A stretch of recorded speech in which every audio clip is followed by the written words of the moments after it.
Bonjour, bonsoir.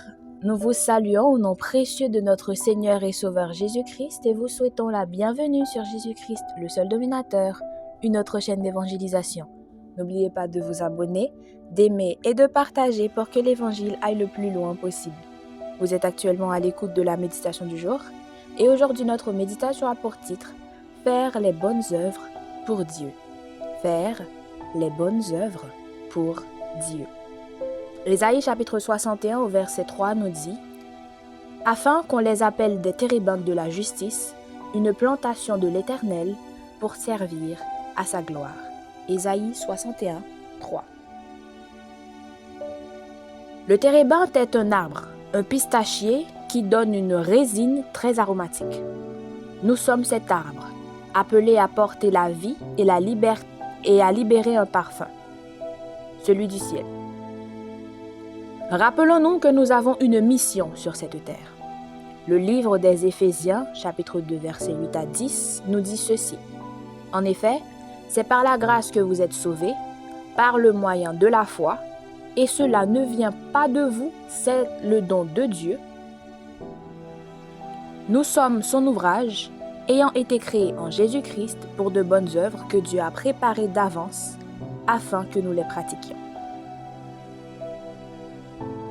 Ainsi, Dieu nous a sauvés et transformés pour un but, marcher dans ses œuvres préparées d'avance qui consistent notamment à exercer la justice. Pour y parvenir, nous devons être renouvelés dans notre intelligence, délivrés et guéris afin de recevoir notre vraie identité et de pouvoir exercer notre autorité.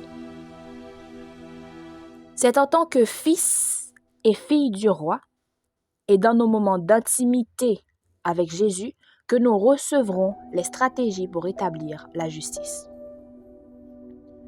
L'injustice est tout autour de nous, et Dieu sait exactement comment l'éradiquer.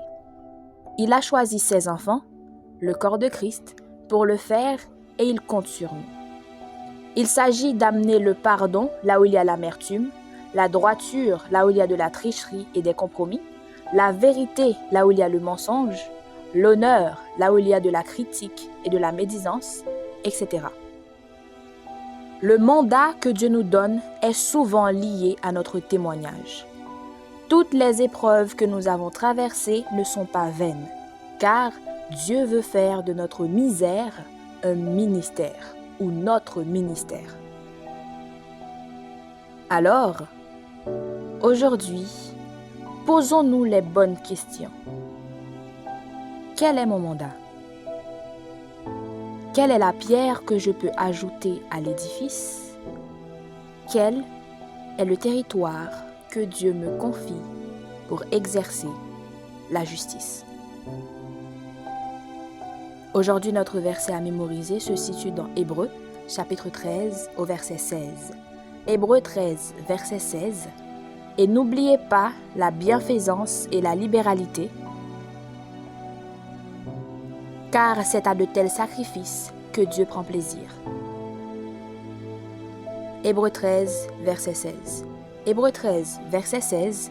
Et n'oubliez pas la bienfaisance et la libéralité, car c'est à de tels sacrifices que Dieu prend plaisir. Hébreux 13, verset 16. Que le Seigneur vous bénisse. Bonne méditation.